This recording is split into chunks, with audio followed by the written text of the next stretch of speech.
समाजातही सांगत होतो की बाबा आता वेगळं आरक्षणाचं आपण आगीशी खेळ नको, आपण ईडब्ल्यूएस वाढून मागूया. बरोबर होतच ना ईडब्ल्यूएस मध्ये आपण. त्यावेळेला आमचं कोणी ऐकलं नाही. त्यावेळेला सगळे स्वैरे आणि या दणक्यात घोषणा होत्या. पण घेणंच मराठ्यांचे फायद्याचे. म्हणजे तुम्हाला कळलं ना आता चूक झाली, ईडब्ल्यूएस जायला नको होतं, ते गेलं. त्या शरद पवार आहेतच 4 वेळेला मुख्यमंत्री राहिलेले. बरोबर. तेव्हा त्यांना दिसत नव्हतं का शेतकरी समाज आहे, गाव कुशातला समाज आहे, याला पण आरक्षणाची गरज आहे, त्यालाही घेतलं पाहिजे. बरोबर झाली तर कुणबी कुठे कुठे आढळतात असं त्यात लिहिलेलं आहे. तर त्याच्यामध्ये मग कडवा कुणबी कुठे आढळतात, लेवा कुणबी कुठे आढळतात, मराठा कुणबी कुठे आढळतात आणि प्युअर कुणबी कुठे आढळतात. बरोबर. असं त्याच्यात नोंदी आहे. लोकसंख्येची नोंद पण आहे. खत्री कमिशनचा अहवाल आला त्यावेळेला भिकूजी इदा ते RSSचे मोठे नेते ते कार्यकर्ते, त्यांनी तिथे पाय मारला, पाय घातला. 95च्या नंतर आरक्षित घटकांनी मराठ्यांना दूर ठेवलं, 90 पर्यंत ब्राह्मणांनी ठेवलं प्रशासनामध्ये येण्यापासून. ही वस्तुस्थिती आहे. आता जय हिंद. मी आपल्या सर्वांचा मित्र अक्षयराजे ताटे. आज आपल्या सोबत आहेत मराठा आरक्षणाचे अभ्यासक असतील किंवा प्राध्यापक, आणि खरं तर त्यांचा अभ्यास म्हणजे पूर्ण महाराष्ट्राला माहिती आहे असे तज्ज्ञ असलेले माननीय बाळासाहेब सराटे सर आपल्या सोबत आहेत. नमस्कार सर. जय शिवराय. खरं तर आजचा जो विषय आहे तो म्हणजे की मराठा आरक्षण. आता म्हणजे केंद्रातही सत्ता आलेली आहे, राज्यातही बहुमताने सत्ता आलेली आहे, आणि कुठंतरी फडणवीसांच्याच काळात आपल्याला आरक्षण भेटलं होतं, तर कुठेतरी अपेक्षाही वाढलेल्या आहे. याविषयी तुम्हाला काय वाटतं? नाही, मुळामध्ये मराठा आरक्षण हा विषय आपण पहिल्यांदा लक्षात घेऊ, काय परिस्थिती आहे, मग अन्य काही त्याची बाजू इत्यादी बघू. पहिल्यांदा आता एक वास्तव मराठा समाजाने लक्षात घेतलं पाहिजे की आंदोलनाचा पहिला जेव्हा टप्पा होता, पहिल्या 2 महिने 2.5 महिन्याचा, त्यावेळेला एक मागणी आपण छोटीशी घेऊन आंदोलन सुरू केलं होतं. ती म्हणजे मराठवाडा हा मागासलेला आहे, तिथल्या मराठा समाजाला मागासलेपणामुळे वेगळं वागणूक मिळावी आणि त्याचं सरसकट कुणबी म्हणून त्याला गृहीत धरण्यात यावं. तर ती अनुकूलता होती. त्यावेळेला ती एक वेळ होती आणि त्यावेळेला सरकारमधलंही कोणी त्याच्या विरोधात नव्हतं. अगदी छगन भुजबळ असो, ओबीसी असो किंवा कोणीही ज्येष्ठ मंडळी, शरद पवार साहेब, कोणीही त्याच्या विरोधात नव्हतं. मराठवाड्याला मिळत असेल तर चांगली गोष्ट आहे असं सगळ्यांचं मत होतं. पण आंदोलनकर्त्यांकडून अशी भावना केली की बाबा व्हाय मराठवाडा, नुसता मराठवाड्याच का, आमच्या सगळ्या महाराष्ट्रातही काही लोक अजून मराठा आहेत, त्यांना मिळत नाही कुणबीचं, मग आपण सगळ्यांचं मागणी करू. आणि ते तिथं जे आहे ना, तो आतताईपणा किंवा अतिरेक झाला विषयाचा आणि तो विषय मागे पडला. नंतर आंदोलन झालं, पण तुम्ही बघा की साधारण डिसेंबर पासून आजपर्यंत या आरक्षणाच्या आंदोलनाला यश काहीच आलं नाही. आंदोलन मोठं झालं असेल, समाज एकवटला असेल, काही असेल, पण आंदोलनाचा जो गाभा होता तो मागे पडल्यामुळे यशात रूपांतर नाही झालं. अगदी शेवटी राजकीय यश सुद्धा त्याला मिळालं नाही. त्याचं कारण काय आहे की जी मागणी ज्या वेळेला मंजूर होण्याची परिस्थिती होती ती परिस्थिती बदलली. नंतर विरोध सुरू झाला, नंतर विषयाला फाटे फुटले, त्यामुळे त्या विषयाचा त्या ठिकाणी अंत झाला, मराठवाड्याचं सरसकट कुणबीकरणाचं. आता मग त्याच्यावरती डिसेंबर नंतर काय परिस्थिती उद्भवली की जेव्हा यांनी सरसकट महाराष्ट्राची मागणी आपण समाज म्हणून समोर ठेवली, त्यावेळेला त्याला ज्या पद्धतीने विरोध झाला, राजकीय आरक्षणाचा त्याच्यामध्ये मग विषय सरमिसळ होतो, मग सरकारचीच भूमिका बदलली. बरोबर. मग सरकारने देणारे जे कोणी आहेत त्यांनी अशी भूमिका घेतली की मराठा समाजाला आपण स्वतंत्र आरक्षण देऊ, ओबीसीच्या याच्यात त्यांना अडकवायला नको. मग आता साधी गोष्ट आहे की SC-BC म्हणून मराठा समाजाला 10% आरक्षण मिळालेलं आहे.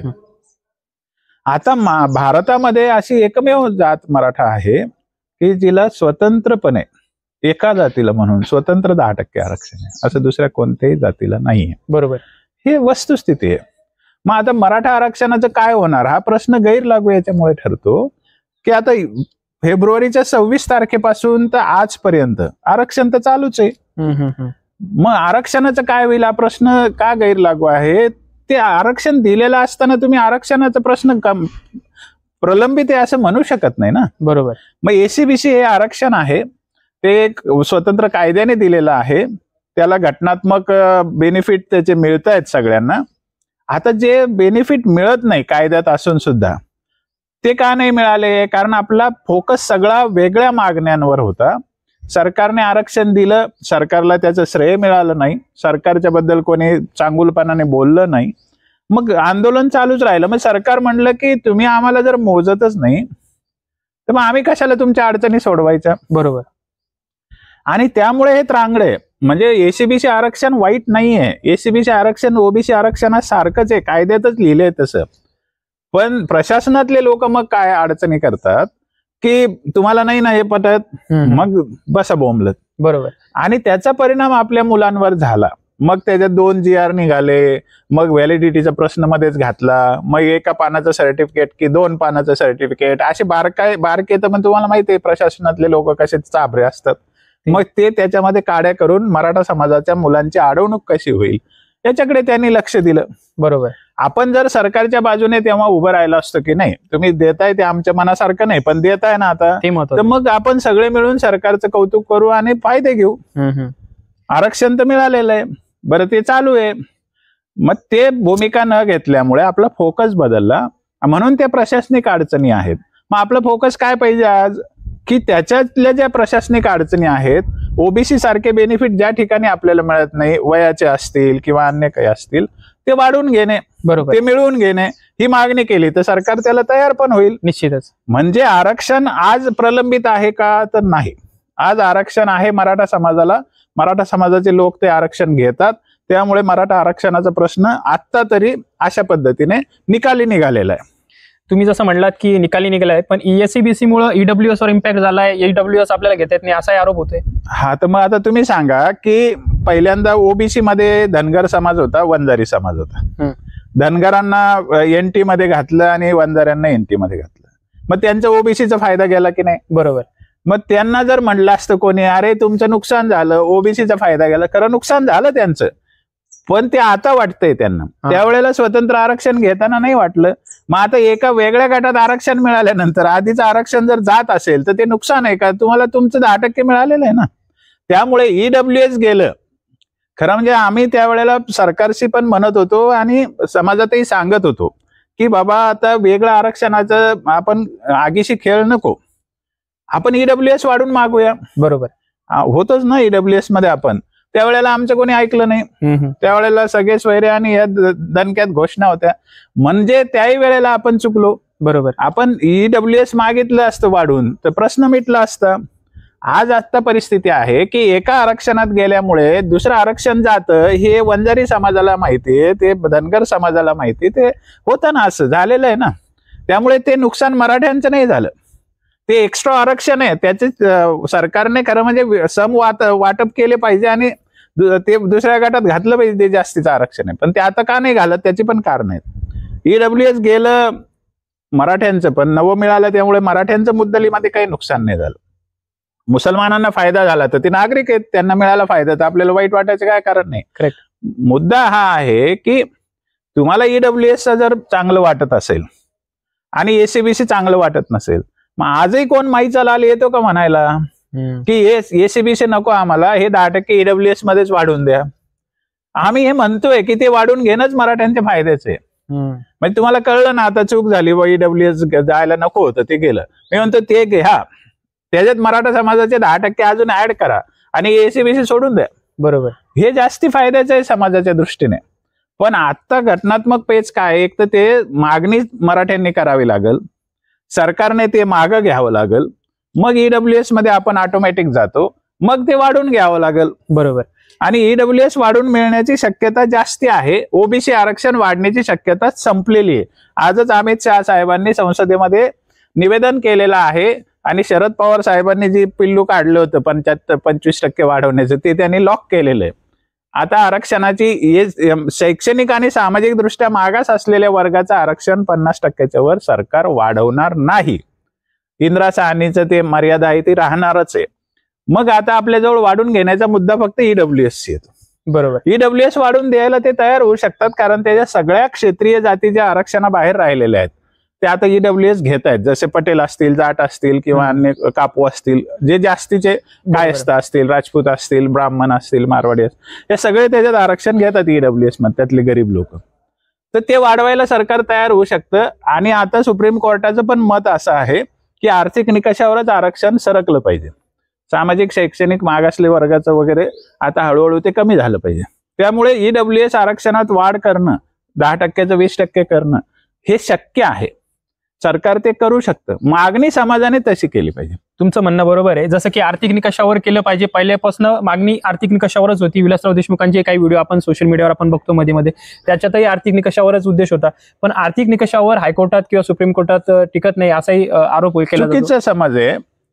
92 साली जेव्हा इंदिरा साहनी केसचा निकाल आला त्यावेळेला आर्थिक निकष चालणार नाही असं सुप्रीम कोर्टाने सांगितलं नाही. हा गैरसमज पसरवला गेला की आर्थिक निकष कोर्टाला मान्य नाही. मुळात आर्थिक निकष कोर्टाने 1964लाच मान्य केलेला आहे.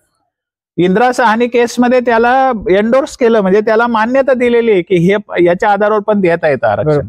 फक्त नरसिंहरावांनी जे 10% आरक्षण दिलं होतं त्यांनी वर्ष झालं तरी त्याचे क्रायटेरिया ठरवले नव्हते की तुम्ही आर्थिक निकषावर देणार म्हणजे कसं देणार हे त्यांनी ठरवलेलं नसल्यामुळे सुप्रीम कोर्टाने हे असं शेरा मारला किंवा त्याचं अजून काहीच ठरलं नाही तुम्ही कसं देणार आहात, त्याचा काही कुठला अहवाल नाही, त्यामुळे आम्ही सध्या ते नामंजूर करीत आहोत एवढंच म्हणलेले.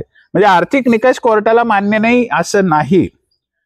आता तर अशी परिस्थिती आहे 2019ला जेव्हा 103वी घटना दुरुस्ती झाली, EWS आलं, आता तर ते मान्यच झालेलं आहे. मराठा आरक्षणाच्या केस नंतर त्याचा निकाल आला EWS आरक्षणाचा, ते तर सुप्रीम कोर्टाने त्याला घटनापीठाने मान्यता दिली की आर्थिक निकषावर आरक्षण देता येतं.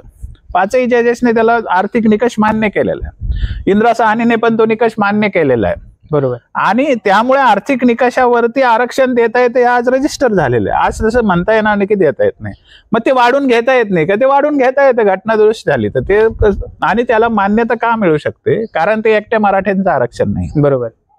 ते एका गटाचं आरक्षण. आणि मराठ्यांचा फायदा का आहे? शैक्षणिक आणि नोकरीचा फायदा मिळतो. बरोबर. आणि ते इतकं सोपं आहे घ्यायला, त्याला व्हॅलिडिटीची अट नाही, कशाची प्रशासनिक काही काटकटी नाही, काही नाही, सोपं आहे ना ते. मग मराठा समाजाने आरक्षणात जावं, फायदा घ्यावा आणि प्रशासनात जेव्हा प्रबळ होतील तेव्हा बघावं काय करायचं. करेक्ट. हा त्यातला मुद्दा. सगळ्यात महत्वाचं आता जस्ट तुम्ही उल्लेख केला की PV नरसिंहराव असेल किंवा मंडल आयोग ज्या दिवशी आलं तेव्हापासून मराठा आरक्षणाला म्हणजे कुठेतरी मराठ्यांवर अन्याय झाला असाही आरोप केला जातोय. किंवा मंडल आयोगात आपल्याला संधी होती का? किंवा त्यावेळेसच्या राजकारण्यांना तसं पेरवलं गेलं की जायचं नाही, साहेबांचाही आरोप केला जातो, त्यांचाही लेख येतो, त्याविषयी काय वाटतं तुम्हाला? नाही, ही वस्तुस्थिती आहे की आता कसं म्हणतात की पूर्वी मराठे आरक्षण मागत नव्हते म्हणून मराठ्यांना आरक्षण मिळालं नाही. बरोबर. मुळामध्ये ज्या 450 जाती आरक्षणात आहे त्यातले कोणी आरक्षण मागितलं नव्हतं तरी त्यांना का दिलं? मग आरक्षण देणं हे शासनाचं काम आहे, धोरण राबवणं त्यांचं काम आहे, सामाजिक न्याय देणं समाजाला त्यांचं काम आहे. बरोबर. त्यांना दिसलं पाहिजे की कोणत्या समाजाला आरक्षणाची गरज आहे आणि ते बघून त्यांनी आरक्षण द्यायचं. समाजाने मागणी करायची गरजच नाही तर सगळ्या जाती आरक्षणात गेल्याच नसत्या. हा पहिला मुद्दा आहे. मग तेव्हा जे सरकार होती त्या शरद पवारही आहेतच, 4 वेळेला मुख्यमंत्री राहिलेले. बरोबर. तेव्हा त्यांना दिसत नव्हतं का शेतकरी समाज आहे, गावकुसातला समाज आहे, याला पण आरक्षणाची गरज आहे, त्यालाही घेतलं पाहिजे. बरोबर. तर दिसायला पाहिजे होतं ना. म्हणजे तुम्ही या समाजाला लक्षातच घेणार नव्हते का मग? करेक्ट. आणि बाकी देताना तुमचा हात सढळ होता का? तर हे लक्षात घ्या की प्रशासनामध्ये पूर्वीच्या काळामध्ये, स्वातंत्र्याच्या काळात सुद्धा, स्वातंत्र्याच्या आधी सुद्धा आणि स्वातंत्र्याच्या नजीकच्या 30 वर्षात सुद्धा एक ब्राह्मणशाहीचं राज्य होतं. जेव्हा आपण प्रौढ मतदान स्वीकारलं 51 नंतर, तेव्हा आपल्याला मराठा हा राजकीय दृष्ट्या प्रबळ ठरू शकतो आणि तो प्रमुख डॉमिनंट समाज होऊ शकतो हे ब्राह्मण लोकांच्या मनामध्ये एक किंतु होता. म्हणून त्यांनी कायम मराठ्यांना बेनिफिट मिळणार नाही असा कल ठेवला. ही वस्तुस्थिती. मी काय जातीवादी बोलत नाही, मी वास्तविक बोलते. त्यामुळे मराठ्यांना कसं बेनिफिट मिळणार नाही याच्याकडे त्यांचं धोरण होतं. म्हणून 67च्या पहिल्या यादीमध्ये मराठा आला नाही. बरं, त्याही वेळेला चूक काय झाली की यादी करताना तुम्ही विभागात, म्हणजे आमचं नाम साधर्म्य, केवळ पश्चिम महाराष्ट्रातल्या लोकांशी मराठा नाम साधर्म्य. बरोबर. तर मग आमची मागासले पण असूनही आम्हाला वेगळं न्याय लावला नाही मराठवाड्यातल्या लोकांना. तेव्हाच मराठवाड्यातला मराठा कव्हर व्हायला पाहिजे होता, कारण तो कालेलकर आयोगाने पण त्याला मागास ठरवलेलं होतं. तिथे ती चूक झाली. मग नंतर दुसरी संधी आली मंडल आयोगाची. त्याच्या पूर्वीची एक गोष्ट लोक विसरतात, ती लक्षात घेत नाही. ती म्हणजे शरद पवार साहेब मुख्यमंत्री झाल्यानंतर त्यांनी 27 एप्रिल 1979 रोजी एक GR काढला आणि राज्यामध्ये 80% आरक्षण लागू केलं. अच्छा.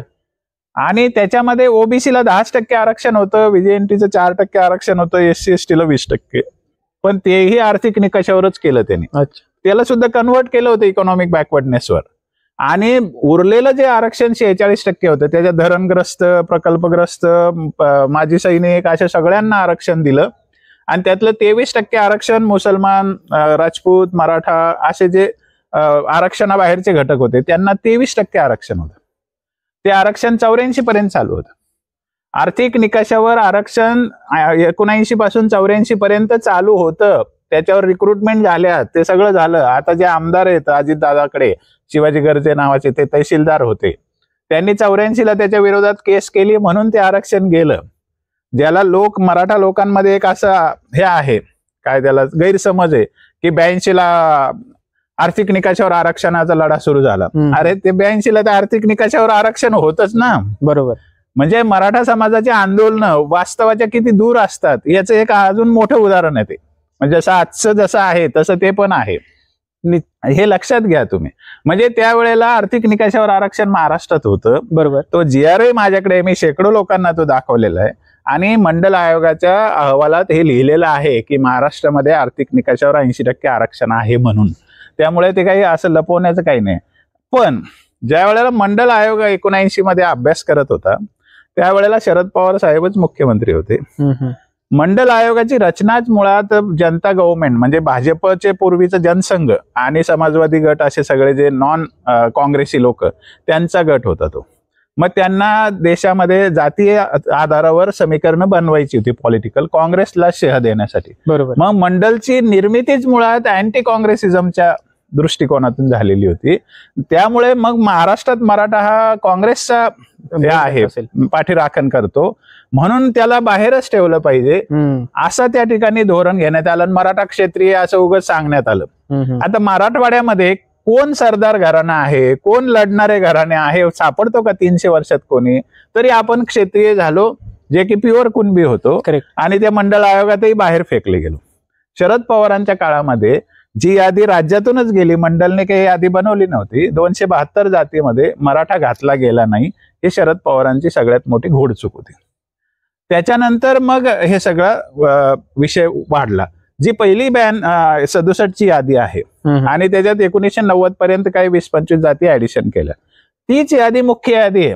83 क्रमांकावर कुणबी 67च्याच यादीमध्ये आहे, नंतर घातलेलं नाहीये. त्यामुळे पहिलाच चूक झाली 67 मध्ये, तिथून मराठा बाहेर फेकला गेला.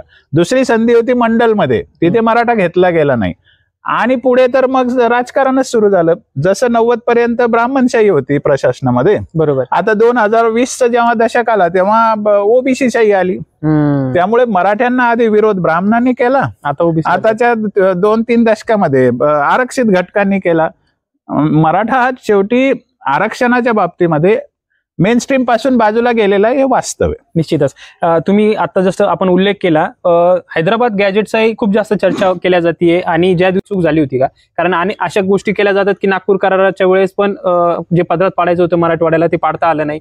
आणि कुठंतरी ह्या आरक्षणाची जी धक आहे ती शेतीशी निगडीत आहे, कारण की मराठवाड्यात सर्वात जास्त मराठा जे समाज आहे तो कुणबी आहे, म्हणजे शेती करणार आहे आणि शेती पिकत नाहीये मराठवाड्यात, ही वस्तुस्थिती आहे. तर मराठवाड्यातलं हे जे आंदोलन आता उभं राहिलेलं आपल्याला दिसतंय हे कुठेतरी शेतीशी निगडीत आहे असं वाटतं का? यात काही डाऊट नाही, पण आपण 2-3 गोष्टी ज्या तुम्ही बोलल्यामुळे ते वेगळं वेगळं केलं पाहिजे. पहिल्यांदा म्हणजे नागपूर करारात काय झालं ते बघा. 1953ला नागपूर करार झाला, तो नागपूर करार या नावाने प्रसिद्ध आहे, बरोबर. मग त्यावेळेला विदर्भ आणि मराठवाडा दोन्ही पण महाराष्ट्रात सामील झाले. या दोन्हीला सामावून घेणारा तो नागपूर करार आहे. मग त्याला नागपूर कराराशी मराठवाड्याचा काय संबंध आहे असं लोक म्हणतील, करेक्ट. पण तो नागपूर करार जो आहे तो त्यांनी विदर्भाने काही अटी लावल्या त्याच्यामध्ये, पण मराठवाड्याच्या वतीने कोणी सांगायला बोलायला तेव्हा येताच नव्हता ना. जे कोणी गेले त्यांनी सह्या करून टाकल्या, आम्हाला काय. पण त्याच्यामध्ये त्या कराराच्या अन्वये एक अशी सवलत देण्यात आलेली आहे 371(2) मध्ये ती सवलत आहे घटनेमध्ये, की या प्रदेशाला वेगळे वागणूक दिली जाईल, या प्रदेशातल्या समाजाचा विकास करण्यासाठी सरकार वेगळे प्रयत्न करू शकतं असं त्यात सवलत आहे. पण ते सगळ्या समाजाला लागू आहेत, एकट्या मराठ्यांना लागू नये, हा पण मुद्दा आहे. पण म्हणून 67ला जेव्हा यादी आली ना तेव्हा त्या कराराला लक्षात घेतलं नाही, हा मोठा गुन्हा आहे आणि हा बामणशाहीचा गुन्हा आहे, यात काही शंका नाही. आता राजकारण झालं, तेव्हा राजकारण नव्हतं, तेव्हा प्युअर जातीयवाद होता आणि त्यामुळे तिथं ती सल आहे, बरोबर, यात काही शंका नाही.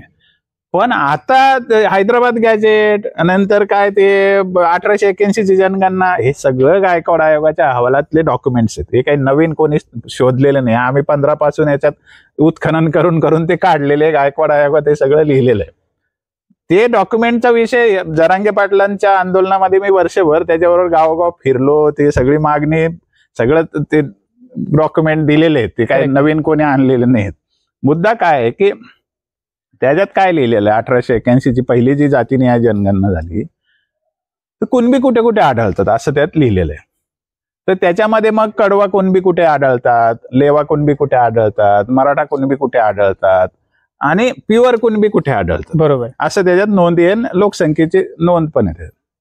तर त्याच्यामध्ये असं म्हणलेलं आहे की विदाऊट एनी ऍडजेक्टिव्ह, म्हणजे ते कुणबी मराठा किंवा लेवा कुणबी असं न म्हणता प्युअर कुणबी कुठे आढळतात, हैदराबाद संस्थानात आढळतात असं त्यात लिहिलेलं आहे. म्हणजे आपण या भागातले मराठा जे म्हणवले जातात तेच खरे प्युअर कुणबी, बाकी सगळे जोड कुणबी आहेत. बरोबर.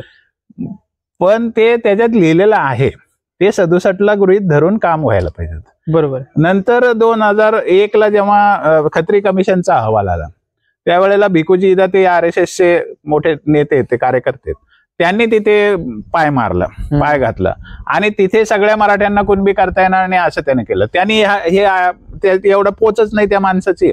त्याने कुठे 1881 ची जनगणना अहवाल पाहिला? करेक्ट आहे. त्याने ते न पाहता मराठी कुणबी नाही म्हणून बोंबलला. त्याच्यानंतर 1909चा हैदराबाद गॅझेट आहे, त्याच्यातही मराठवाड्यातल्या 5ही जिल्ह्यामध्ये कुणबी, मराठा कुणबी अशीच नोंद आहे मराठ्यांची, म्हणजे असं उल्लेख आहे वर्णने. तेही त्या इदा त्याला माहिती नव्हतं. त्यामुळे त्यांच्या अर्धवटपणामुळे आणि जातीवादी दृष्टिकोनामुळे मराठ्यांचं नुकसान झालं. म्हणून मी म्हणतो की 90च्या 95च्या नंतर आरक्षित घटकांनी मराठ्यांना दूर ठेवलं, 90 पर्यंत ब्राह्मणांनी ठेवलं प्रशासनामध्ये येण्यापासून. ही वस्तुस्थिती आहे. आता तुमचा एक मुद्दा राहतो तो की शेती करणारा हा समाज आहे की नाही. 3 गोष्टीमुळे 90 नंतर मराठा समाजाला आरक्षणाकडे लक्ष गेलं मराठ्यांचं. कारण काय, तर पहिलं म्हणजे 91-92 ला जेव्हा आर्थिक उदारीकरण आणि जागतिकीकरण आलं, म्हणजे हा मार्केटचा रेटा आला, उपभोक्तावाद ज्याला म्हणतो, शहरीकरण झालं, शहरीकरणाला महत्व आलं, अर्बन सेंट्रिक पॉलिसी झाल्या, रिअल इस्टेट निर्माण करण्याचं धोरण आलं, शेतीकडे स्वाभाविकतः दुर्लक्ष झालं. त्यामुळे शेतीला दुय्यम लेखलं गेलं पॉलिसीमध्ये. त्यांना नको शेती, आता अशा पद्धतीने सरकारचं पण बघणं आहे, म्हणजे प्रतिष्ठा जायला लागली. करेक्ट. नंतर या शहरी व्यापाराच्या याच्यात सगळ्या याच्यामध्ये GDP वाढवण्याचं जे धोरण राहिलं त्याच्यामध्ये उद्योग आणि सर्व्हिसेस सेक्टरला अति महत्व आहे. शेतीच्या उत्पादन वाढत नाही म्हणून त्याला मत. नंतर रस्ते बांधणी असेल, काय त्या 7 शक्ती सप्तशक्ती असतील, सगळीकडे जमिनी अक्वायर करायच्या आणि शेतीचं वाटोळं करायचं. तिकडून शेतीवर आघात झाले. शेतीमालाला भाव नाही, शेतातले लोक शिकलेले नसल्यामुळे यांच्याशी कॉम्पिटिशन करू शकत नाही, त्यामुळे शेती ही डबघाईला आली. मग आता जेव्हा प्रगती कोणाची दिसते तर शहरी लोकांची किंवा आरक्षणातल्या लोकांची. मग मराठा समाजातल्या लोकांचा पण शिक्षणाकडे लोंढा वाढत गेला. बरोबर. आणि पहिल्यांदा तिथे त्यांना धडक बसली ती म्हणजे 1994च्या 23 मार्चला शरद पवारांनी जे आरक्षण 50% मर्यादा ब्लॉक केली, तिथे त्यांचा कपाळ मोक्ष झाला. म्हणजे त्यांना दगडावर डोकं आपटल्यासारखं झालं. म्हणजे तिथे आरक्षणच 50% शिक्षणात आणि नोकरीत आल्यामुळे या लोकांना वाव राहिला नाही. बरोबर. 4 पिढ्या बर्बाद झाल्या त्या शरद पवारांच्या दुसऱ्या चुकीमुळे. पहिली चूक तर मंडलच्या वेळेस झाली, दुसरी चूक 23 मार्च 1994 झाली. त्यामुळे शिक्षण नोकरीतली संधी गेली 4 पिढ्यांची, ते सांकळत गेलं, वाढत गेलं. आणि दुसरी गोष्ट, तुम्हाला आमच्यात येऊ देणार नाही म्हणून राजकारणातून, हितसंबंधातून प्रबळ झालेले आरक्षित घटक, बरोबर, त्याला ओबीसी म्हणतात. पुन्हा ओबीसीचं राजकारण प्रबळ झालं. ते शरद पवारही ओबीसीचं राजकारण करतात आणि भाजपही ओबीसीचं राजकारण करतात. म्हणजे मराठ्यांचं मत सगळ्यांना पाहिजे, पण मराठा जात म्हणून मान्यता द्यायची नाही, हे धोरण सगळ्या पक्षाने घेतलं. आणि मराठा हा सगळ्या पक्षात विभागलेला असल्यामुळे त्याचा गैरफायदा घेण्याचं धोरण त्यांनी स्वीकारलं. त्यामुळे मराठा समाजाचं व्होट बँक जास्ती असूनही त्यांना कोणत्या पक्षाला असं सांगता येत नाही की तुम्हाला मत पाहिजे असेल तर आमचं हे करा. बरोबर. ही वस्तुस्थिती आहे. त्यामुळे मराठा हा मेन स्ट्रीम पॉलिटिक्स मधून पण आता बाजूला फेकला गेलाय, प्रशासनातून पण मेन स्ट्रीम प्रशासनातूनही बाजूला फेकला गेलाय, आणि शेती म्हणजे धोरणातूनही बाजूला फेकला गेला. अशा तिहेरी त्याच्यावरती आघात झालेला असल्यामुळे या मराठा समाजाला आता स्वतंत्र मराठा राष्ट्र मागावं का, खरं म्हणजे या परिस्थितीत आलाय हा समाज. म्हणजे सगळ्यात जास्ती देशभक्त असलेला, धर्मभीरू असलेला, सुसंस्कृत असलेला, संस्कृतीचा रक्षक, धर्माचा रक्षक असलेला, महाराष्ट्राचा दिशादर्शक समाज असलेला, त्याला आज ही अवस्था आली. याला कारण आहे शरद पवारांसारखे जे मराठा म्हणून राजकारणात प्रस्थापित झाले, त्यांनी या समाजाचं अस्तित्व आधी मोजलं नाही. मग दुसऱ्यांकडून अपेक्षा करण्यात काय अर्थ आहे? निश्चितच, जसं तुम्ही आता उल्लेख केला की मराठा समाजाचं नुकसान होत आहे, परंतु आता एक जस्ट बोलता बोलता एक उल्लेख आला हैदराबाद गॅजेटचा की तुम्ही मनोज जरांगे पाटलांना हैदराबाद गॅजेट दिलं. मग त्याच्यात एक चर्चा आली होती की विमानाने जायचे, हैदराबाद गॅजेट शोधायचे, वापस यायचे, वापस चक्रा मारायचे. तो विषय काय? का तर तुम्ही तर म्हणताय की हैदराबाद गॅजेट त्यांना दिलंय, ते म्हणतात की शोधून या, अधिकारी संदीप शिंदे कमिटी जायची, शोधायची. तो विषय काय?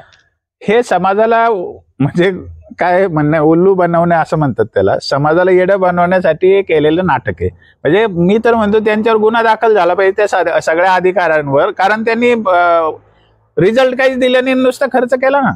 आणि त्याही वेळेला मी प्रकटपणे कितीदा म्हणलोय हे सगळं नाटक आहे आणि काही आणलेलं नाहीये, यांना काही नवीन सापडलेलं नाही. कारण आम्ही 2015-16लाच हे सगळं तपासलेलं आहे की तिकडे कुणबीचं काही आहे का, इकडे ह्या आहे का, ते आहे का, कुठे काही नाहीये, जे आहे ते एवढंच आहे, हे सगळ्यांना माहिती आहे.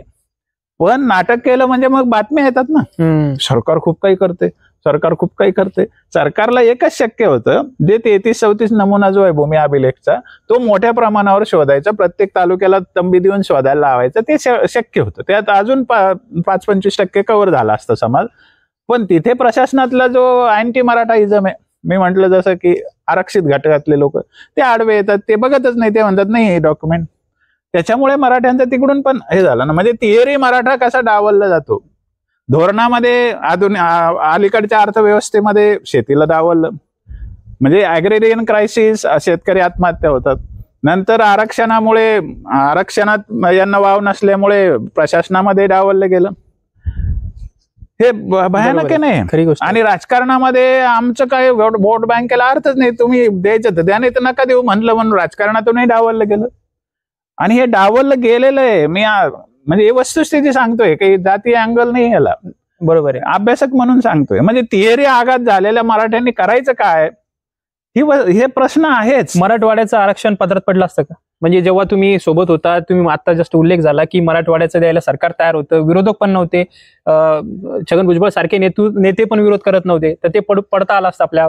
मी साक्षीदार आहे, कारण 9 सप्टेंबरला मीच गेलो होतो ना डेलिगेशनला, मीच सरकारशी चर्चा केली होती ना. ही वस्तुस्थिती आहे की नोव्हेंबर 2023 पर्यंत ही शक्यता पूर्ण होती. समजा बोलाचालीचा विषय होता, वाटाघाटीचा विषय होता, तर ते पॉसिबलच होतं, त्यात काही डाऊटच नाही. म्हणजे शक्यच होतं, मराठवाड्याचा विषय पूर्ण संपला असता, हे म्हणायला 100% व्हावं, यात काही डाऊट घ्यायचं कारण नाही. आता तुम्हाला प्रतिप्रश्न विचारायचा असेल की मग आता ते होईल का, त्याचं उत्तर माझ्या अंदाजाप्रमाणे, माझ्या आकलनाप्रमाणे नाही. आता तो विषय चौथा झाला, त्याचा अंत झाला त्या विषयाचा. आता मराठवाड्याकडे वेगळ्या दृष्टीने सरकार बघेल आणि मराठवाड्याला वेगळं स्वतंत्र सरसकट कुणबी करील अशी शक्यता आता संपुष्टात आली, कारण राजकारण पुढे गेले. आता आरक्षण एक पटलावर आलंय, ते गेलं, ते EWS आलेलं, अशी परिस्थिती आली.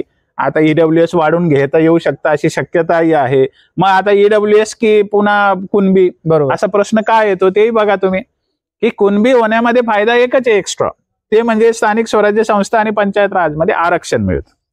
त्याच्या पलीकडे कुणबी होण्यामध्ये वेगळा तर काही फायदा नाही. EWS लाही तोच फायदा मिळतो, ACBC लाही तोच फायदा मिळतो.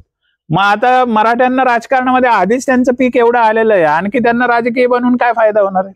उलट त्यांनी राजकारणातून बाहेर कसे येतील हे बघण्याची गरज आहे, विकासाचा जर विचार केला. कुणबीच्या नोंदी सापडल्या, याचं सत्य काय? कुणबीच्या नोंदी बऱ्यापैकी 1,00,000-2 लाख नोंदी सापडल्या, पण त्याच्यातही कसं होतं, एखाद्या गावामध्ये 90% सापडल्या, पण एका आडनावाची एक सापडली तरी 100चं काम करते, बरोबर, आणि 1000 सापडले तरी ते 100च काम करते. त्यामुळे काही गावांमध्ये सरसकट सापडल्या आणि मोठ्या प्रमाणात गावामध्ये सापडल्याच नाही ना. म्हणजे 5%च गावं कव्हर झाली ना मग त्याच्यामध्ये. त्यामुळे प्रॉब्लेम हा आहे की त्याच्या मागे लागून तुम्ही 50% कधी होणार आहे, होऊ शकत नाही ना. मग सरसकटचं आरक्षण जे आहे ते ACBC किंवा EWS म्हणून त्याच्याकडे वळावं लागतं, बरोबर. हा काही हार जीतचा प्रश्न नाही, हा समाजाच्या अस्तित्वाचा आणि समाजाला बेनिफिट देण्याचा प्रश्न आहे. म्हणून आपल्याला कुठेतरी योग्य ठिकाणी थांबावं लागतं.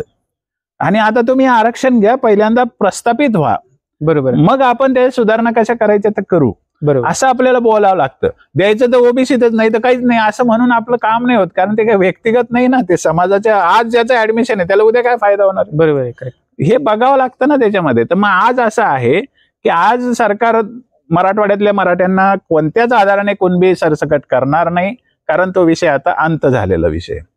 आज आपल्याला जे आरक्षण आहे ते चांगल्या पद्धतीने घेणं, ते कोर्टात टिकलं नाही तर ईडब्ल्यूएस मध्ये आपोआपच जातो, ते वाढून घेणं हा पर्याय आहे. पण आरक्षणाचा विषय एकदा आपण असा जर मिटवला तर आपल्याला नव्या मागण्या करता येतील. हे पहिल्यांदा समजून घ्या. समाजाच्या विकासाच्या विशेष भरती करा, आमचा बॅकलॉग भरा, अन्य शेतीला काही द्या, अशा मागण्या केव्हा करता येतील? तुम्ही आरक्षणातून बाहेर आले तर करता येईल ना. सारथीच्या माध्यमातून ते पूर्ण होते. सारथीला पण बजेट मागता येईल तुम्हाला. सारथीने खूप चांगलं काम केलं. IAS बनणं म्हणजे खूप मोठी गोष्ट आहे. PhD ला तर मिळतं समजा फेलोशिप, पण IAS होणं, गॅजेटेड ऑफिसर होणं ही खूप मोठी गोष्ट आहे. सारथी असेल, अण्णासाहेब पाटील असेल, याचे फायदे निश्चित आहे. त्याचं बजेट वाढून मागता येईल तुम्हाला. बरोबर आहे. मराठ्यांना मागायला काही पण अलाउड आहे, पण ओबीसीत आरक्षण मागण्याने काही होणार नाही. जसं आता तुम्ही म्हणतायत की ओबीसीत आरक्षण भेटणार नाहीये, मनोज जरांगे पाटील 25 तारखेपासून उपोषणाला भेटणार नाही म्हणजे कोणतं सरकार देणार नाही. ठीक आहे, त्याला काय म्हणजे आता फडणवीस सरकार पण देणार नाही असं? फडणवीसांनी कधी म्हटलं का देऊ म्हणून? त्यांनी तर जाहीरपणे सांगितलं देणार नाही. शिंदे साहेबांनी जाहीरपणे सांगितलं देणार नाही. अजितदादांनी सांगितलं देणार नाही. आणि शरद पवार तर जन्मताच त्यांच्या बाजूचे आहेत. सगळं असताना मग आता जरांगे पाटील उपोषणाला बसतायत, तर त्यांची मागणी पूर्ण होईल का? हे मी खूपदा सांगितलंय. जरांगे पाटलांनी आंदोलन करावं की नाही करावं तो त्यांचा विषय, समाजाने त्यांना पाठिंबा द्यावा की नाही तो ज्याचा व्यक्तिगत विषय. आता आंदोलनाचे जे मागण्या मी सकाळीच वाचल्या त्यातली कोणतीही मंजूर होणार नाही. फक्त गुन्हे मागे घेण्याची जी मागणी जेन्युइन आहे ती व्हायला पाहिजे, त्या मागणीचा पाठपुरावा केला पाहिजे या मताचा मी, कारण ते सामान्य उगाच भरडले गेलेले लोक आहेत. बाकी आरक्षणाच्या बद्दलच्या ज्या मागण्या आहेत त्यातली कोणतीही सरकारच्या अजेंड्यावर नाही. आता मागच्या 2 वर्षात समाजाला काय भेटलं?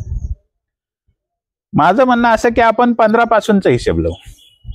15ला आंदोलनाची एक रचना निर्माण झाली. बरोबर. संभाजीनगरला मॉडेल आपण बनवलं आणि ते मराठा क्रांती मोर्चाच्या माध्यमातून मराठा समाज एक जात म्हणून अस्तित्वात आली. बरोबर. ते मी जबाबदारीने सांगतो. आधी जात नव्हती का, लग्नापुरती होती. ती सुद्धा आपल्या आपल्या तालुक्यात आपल्या भागातली. पण चांद्यापासून बांद्यापर्यंत, नागपूरपासून कोल्हापूरपर्यंत मराठा हा एक जात आहे. त्याचं अस्तित्व जगाला जे दिसलं ते मराठा क्रांती मोर्चात यश आहे. बरोबर. मराठा हा एक येऊ शकतो, रस्त्यावर येऊ शकतो, शांततेच्या मार्गाने लढू शकतो, सुसंस्कृतपणा दाखवू शकतो, शिस्तबद्ध राहू शकतो. हे सगळ्यांना त्याने एक आदर्श दाखवला. आणि म्हणून महाराष्ट्रात कोणतेही आंदोलन शांततेनेच होतं, त्याच्यामुळे होतं ते. आता त्याच्याच आधाराने पुढे आपण एक मागणी घेतली, मराठवाड्याचं जे दुःख आहे ते समोर ठेवलं, त्यामुळे त्याला पाठिंबा खूप मिळाला. अगदी सदानंद मोरे साहेबांसारखे, बाबा भांडांसारखे प्रथितयश लेखक मंडळी जे कुठल्या जाती याच्यात पडत नाही, त्यांनी सुद्धा जरांगे पाटलांच्या आंदोलनाला पाठिंबा दिला होता, कारण एक गरजवंताची मागणी होती, मराठवाड्याची मागणी होती. तर त्याला मर्यादा होती त्या विषयाला. ती मर्यादा पाळून जर केलं असतं तर आपण अत्यंत यशस्वी झालो असतो. जरांगे पाटील अत्यंत यशस्वी नेतृत्व राहिलं असतं, कायमस्वरूपी राहिलं असतं. ते नाही झालं. त्यामुळे आपल्याला हे लक्षात घ्यावं लागतं की आता काय, तर आता मराठा समाजाने आरक्षणाशिवाय पलीकडे जावं. आरक्षण जर कोर्टातून रद्द झालं तर ईडब्ल्यूएस मिळणार आहे, तेव्हा तुमच्याजवळ एक वेळ येते की तुम्ही वाढून मागा.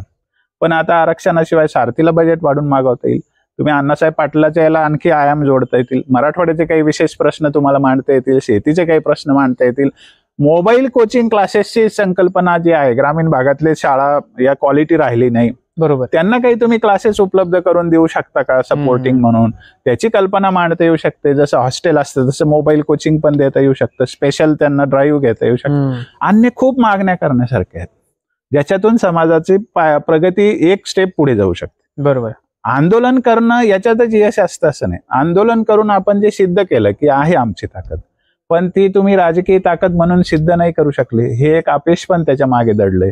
मग त्याच्यासाठी आपण राजकीय व्हावं की नाही व्हावं याचा निर्णय आंदोलन करायच्या आधी झाला पाहिजे. बरोबर. सर्वात जास्त आता तरुणांना, विद्यार्थ्यांना आणि शेतकऱ्यांना, म्हणजे जे मराठा समाजातील उद्योजक असतील किंवा तरुण असतील जे व्हिडिओ बघतायत, त्यांच्यासाठी काय म्हणजे सांगाल शेवटी जाता की आरक्षण तर भेटणार नाहीये, तर दुसरा पर्याय काय, किंवा आता आरक्षणात पण काय करता येईल? जसं तुम्ही आता मुद्दा केला की सारथीमध्ये बजेट वाढवता येईल, अण्णासाहेब पाटील मंडळामध्ये, किंवा आता जसं जाता काय सांगाल की कशा पद्धतीने? याच्यात एक अजून मागणी मी मागे केली होती. अडचणी कुठे येतात मराठा समाजाच्या मुलांना?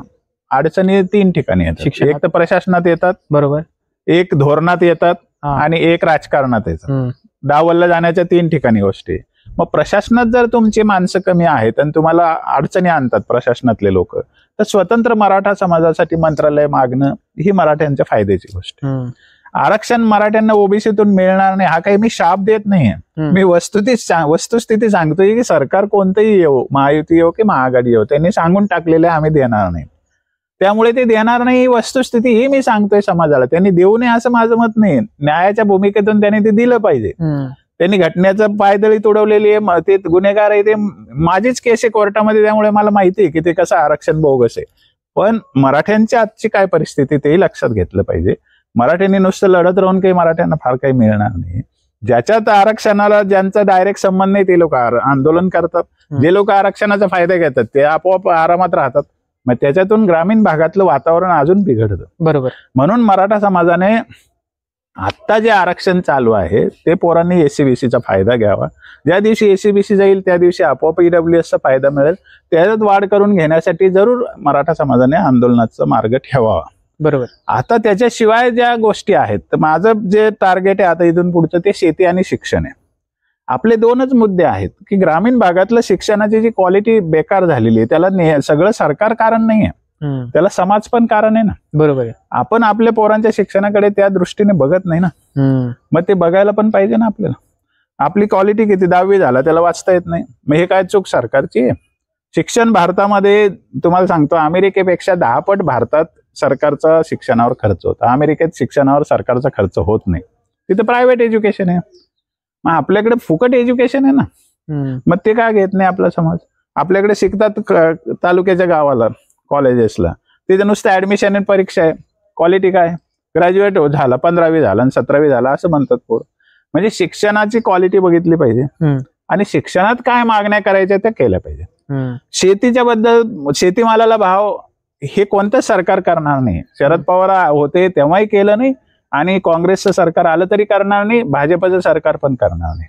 मग त्याला पर्याय काय आहे? तर मार्केटिंगमध्ये आपण जास्ती योजना राबवून घेणे किंवा समाजामध्ये मार्केटिंग बद्दलची जागृती आणणे किंवा समाजाने सहकारी तत्वावरती मार्केटिंगचे फेडरेशन्स तयार करावे. प्रति फेडरेशन्स इथे शहरात जर आउटलेट तयार केले तर ग्रामीण भागातून लोक माल विकणार नाही का? आणून देणार नाही का आपल्याला? तुमचा जो आडत्याकडे जे दलालीचा प्रॉब्लेम येतो, बरोबर, का मराठा समाज पर्यायी बाजारपेठ बाजार व्यवस्था निर्माण करत नाही? ताकद नाही का मराठ्यांची? बरोबर. 5-7 हजार कोटी आम्ही एका वर्षाच्या आंदोलनात घालवले. 1,000 कोटीमध्ये तर आम्ही मार्केटिंगचे फेडरेशन करू शकतो नाही ते स्वतंत्रपणे. बरोबर. मराठा समाजाची जी शक्ती आहे ना ती त्यांनी शेती शिक्षणावर लावली तर मराठा समाजाला पुन्हा जगात कोणी कॉम्पिटिटर राहणार नाही. ही वस्तुस्थिती आहे. शक्तीच प्रचंड येते. शेतीवर आता तुम्ही चांगला मुद्दा मांडला. तुम्ही एक इकॉनॉमीचे प्राध्यापक सुद्धा आहात. तर शेतीचा जो इकॉनॉमिक जो घटक आहे तो कसा वाढवता येईल? आता जसं तुम्ही काही गोष्टी सांगितल्या, तर शेतीमधनं जे अर्थकारण आहे ते खूप निग्लिजिबल आहे. आत्महत्या पण वाढत आहेत. तर शेती करावी की न करावी हा प्रश्न सुद्धा अनेक शेतकऱ्यांना पडला आहे. तर त्याविषयी काय सांगा? साधी गोष्ट आहे. मराठवाड्याचा जे प्रश्न आहे ना हा माइंडसेटचा प्रश्न आहे. मनस्थितीचा प्रश्न आहे. मी मराठवाड्यातलं अनेकांना वाटतं मी पश्चिम महाराष्ट्रातला आहे कारण मी बोलतो म्हणून. मुद्दा आहे की माझं गावच इथे जवळ आहे. मुद्दा काय आहे? हा मनस्थितीचा प्रश्न आहे. छत्रपती शिवाजी महाराजांच्या उदयानंतर पश्चिम महाराष्ट्रात नेतृत्व गेल्यामुळे तो समाज प्रगत दिसू लागला. पण अलीकडे 17व्या शतकापर्यंत मराठवाडा त्यांच्यापेक्षा प्रगत होता. महाराष्ट्र भाषा, महाराष्ट्र संस्कृती, महाराष्ट्र राज्य मराठवाड्यातल्या लोकांनी त्यांना दिलेलं आहे. ही वस्तुस्थिती आहे. बरोबर. आमची मानसिकताच नाही आहे की आम्ही विकसित व्हावं. आता तुम्ही शेतीचं सांगता, का पश्चिम महाराष्ट्रात आत्महत्या होत नाही? तिकडे शेतकरीच आहे ना. बरोबर. त्यांचं तर शेती 10 गुंठ्यावर आली, आपली तरी अजून 1-2 एकरवर आहे. मग ते का आत्महत्या करत नाही? मी आता अलीकडे मी गेली 2010 पासून शेतीचाही अभ्यास करतो. मी स्वतः त्यासाठी इस्रायलला पण जाऊन आलो आणि शेती विकसित करतोय मी. आता मी प्रयोग करतोच आहे त्याच्यामध्ये. तर विषय काय आहे की आपल्याला शेती परवडायची असेल तर जे रेग्युलर पिकं आहेत ते घरच्या पुरते आणि मार्केटसाठी 1/3च फक्त आपण शेती व्यापली पाहिजे. आपण कपाशी मार्केटसाठी घेतो, सोयाबीन मार्केटसाठी घेतो, मका मार्केटसाठी घेतो, सगळंच मार्केटसाठी घेतो. घरच्याला खायला काहीच राहत नाही, घरात एक गाय राहत नाही, एक बैलजोडी राहत नाही. मग आपण काय झालो, परावलंबी झालो. या ग्रीन रिव्होल्युशन ही भारतातल्या शेतीला मारण्यासाठी केलेला कट आहे. आज जे शेतीचं जे ऍग्रेरियन क्रायसिस आहे ना भारतामध्ये, हा केवळ ग्रीन रिव्होल्युशन मुळे आलेला आहे. आणि याच्यावर मी खूप बोलू शकतो, मी अर्थशास्त्राचा अभ्यासक आणि प्राध्यापक आहे, त्यामुळे मला कोणी चॅलेंज नका करू. ग्रीन इकॉनॉमीमुळे जे आंदोलन आता सध्या दिल्लीत चालू आहे शेतकऱ्यांचं, ते ग्रीन इकॉनॉमीचाच परिणाम आहे असं वाटतं का? ग्रीन रिव्होल्युशन वेगळं आणि ग्रीन इकॉनॉमी वेगळं. ग्रीन इकॉनॉमी म्हणजे सस्टेनेबल इकॉनॉमी, आणि ग्रीन रिव्होल्युशन म्हणजे शेतकऱ्यांना परावलंबी करून मारणारी इकॉनॉमी. अच्छा. म्हणजे आता प्रत्येक गोष्ट मागच्या 40-50 वर्षामध्ये त्याला बाहेरून विकत घ्यावी लागते, आणि जेव्हा तो विकायला जातो तेव्हा त्याला कोणी वाली नसतो. माझं म्हणणं, शेतकऱ्यांनी ज्या गोष्टीमध्ये आपल्याला संघटितपणे विकता येईल अशी फळं लावा, ज्याला 8-15 दिवसाचं असतं, किंवा काजू सारखे टिकाऊ पदार्थ तुम्ही तयार करा. तुम्ही तुमचे फेडरेशन बनवा, तुम्ही स्टोरेज बनवा. आता जसं सीताफळाचं पल्प आहे, म्हणजे मी अलीकडे त्याच्यावरती खूप लक्ष घातलेलं आहे. तर फळ बागामध्ये शेतकऱ्यांनी जर 30% जमीन त्याची ठेवली, भाजीपाला, फळबाग किंवा दूध डेअरी, तर शेतकऱ्याचं भागतं. आजही मला मराठवाड्यातले 50% शेतकरी समाधानी दिसतात. ज्यांच्याकडे शेती नाही ते बिचारे मजूर म्हणून समाधानी आहेत. जे अत्यल्प भूधारक आहे त्यांचा प्रॉब्लेम आहे. बरोबर. आणि शेतीबद्दल निगेटिव्ह बोलणं पहिल्यांदा मराठ्यांनी थांबवलं पाहिजे. शेतीत काही खरं नाही राहिलं असं त्यांनी पोराबाळासमोर बोलू नये. त्याच्यामुळे आपले तिकडचे जे पोरं आहे त्यांची मानसिकता अजून खच्ची होते. व्यसनाधीनता त्याच्यामुळे वाढते. मुली त्याच्यामुळे नोकरी तिकडे लग्न करायला तयार का होत नाही? कारण मुलीचा बापच म्हणतो काही खरं नाही शेतीच. बरोबर. मुळात शेती ही तारणहार आहे देशाचा, शेती हीच जीवन आहे. हे ज्यांच्याकडे शेती त्यांनी तर म्हणलं पाहिजे ना, आणि त्याच्यावरच सगळा संसार चालतो ना. बरोबर आहे. मग शेतीबद्दल वाईट बोलण्याऐवजी शेतीमध्ये आपण संघटितपणे कसे उभे राहू हे धोरण स्वीकारण्याची गरज आहे. मग पश्चिम महाराष्ट्राचा अभ्यास केला पाहिजे ना, ते कसे जगतात. मग त्यांनी त्याला व्यवसायाची, जसं फळबाग एक व्यवसाय आहे, भाजीपाला एक व्यवसाय आहे, तसं दूध दुभता हा एक व्यवसाय आहे. 3 तर करता येतात शेतकऱ्यांना. बरोबर. मग 30% त्याच्यावर जमीन राखून ठेवावी, आणि बाकीच्या याच्यामध्ये मग कांदे असतील, कपाशी असतील, तूर असतील, सोयाबीन असतील, असे पिकं करावे. आणि किमान म्हणजे 30% त्यांनी स्वतःच्या घरच्या पुरतं अन्नधान्य पिकवावं, भाजीपाला पिकवावं. म्हणजे त्याला मार्केटमध्ये जाऊन भीक मागायची वेळ येणार नाही. बरोबर. त्याला ते असं योजनापूर्वक काम केल्याशिवाय आता शेतकरी जगणार नाही. म्हणजे मराठवाड्यातला शेतकरी असो की कोणताही शेतकरी नियोजन करत नाही म्हणून पण खूपदा अपयशी होतो. हे काही मी नुसतं भाषण देत नाही. बरोबर आहे तुमचं. कधीतरी तर बदलावंच लागेल. नाही, हे वास्तुस्थिती आहे. शेतकऱ्यांनी आता बाहेरून कोण येणार आहे का वाचवायला? शेवटी जगायचं आपल्याला आहे, तर मग आपणच बदलावं लागेल ना. आणि पश्चिम महाराष्ट्राने हा मार्ग दाखवलाय. मी खूप लोकांचा अभ्यास करतोय ना, ते बिचारे चांगल्या पद्धतीने सस्टेन झालेले आहेत. बरोबर. टिकून राहिलेले आहेत. मग इथं का नाही होत? तसं होऊ शकतं ना. मराठवाड्यातले शेतकऱ्यांचे 90% मुलं आज पश्चिम महाराष्ट्रात, पुणे सारख्याच ठिकाणी आपल्याला बघायला मिळतात. पुण्यात तुम्ही गेलात तर झोपडपट्टीत जाणं हे भूषणाचं नाही ना. तेच सांगते. तिथे जाऊन झोपडपट्टीत जाणार, तिथे भांडे घासणार, तिथे मग शेतीत टोपली उचलायला काय बिघडतं? तिथे जाऊन भांडे घासता तुम्ही, मग शेतीत टोपले का उचलत नाही? मुळात पाणी नाही ही एक विवंचना आहे. पण ज्यांच्याकडे पाणी आहे ते तर जगू शकतात ना. बरोबर आहे.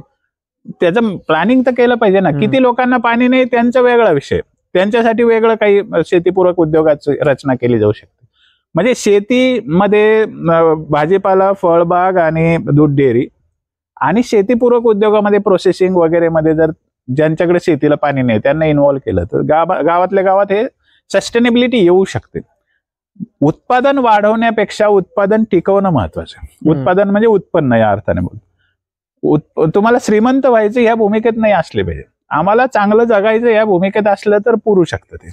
शहरी लोक हे उपभोगते, म्हणजे याला काय म्हणतात, कंझ्युमरिझम भोकाळ. त्यांच्यासारखं होणं म्हणजे देशाचं नुकसान आहे. बरोबर. काही नुसत्या वस्तू खरेदी करून ग्रामीण भागाचं कल्याण नाही होणार आहे. त्यांनी त्यांच्या पद्धतीने जगायची पद्धत आखली पाहिजे. शहराकडे बघून स्वतःची पद्धत त्यांनी आखू नये, तरच ते सुधरू शकतात. नाही तर काही खरं नाही. बरोबर आहे. खरंच खूप सुंदर असा हा विषय होता. शेतकरी, मराठा आरक्षण या दोन्ही मुद्द्याला आपण हात घातलात आणि खूप चांगल्या पद्धतीने तरुणांना असेल, मराठ्यांना समाज असेल, सर्वांनाच मार्गदर्शन केलं. खरं तर हा विषय खूप मोठा आहे, व्यापक आहे. एवढ्या छोट्या वेळात एवढे सगळे मुद्दे कव्हर होणं शक्य नव्हते, पण तरी तुम्ही बऱ्यापैकी सांगितलं, त्याबद्दल खरं तर धन्यवाद. आणि आमच्या प्रेक्षकांनाही हे मुद्दे आवडले असतील आणि खरं तर सगळ्यात महत्त्वाचा विषय होता मराठा आरक्षणाचा, तोही सरांकडनं समजला की कशा पद्धतीने आरक्षण भेटेल की नाही भेटणार. हा जो प्रश्न सर्वात जास्त चर्चेला जातोय त्याचंही उत्तर सरांनी दिलंय, त्याबद्दल खरंच धन्यवाद सर. जय शिवराय.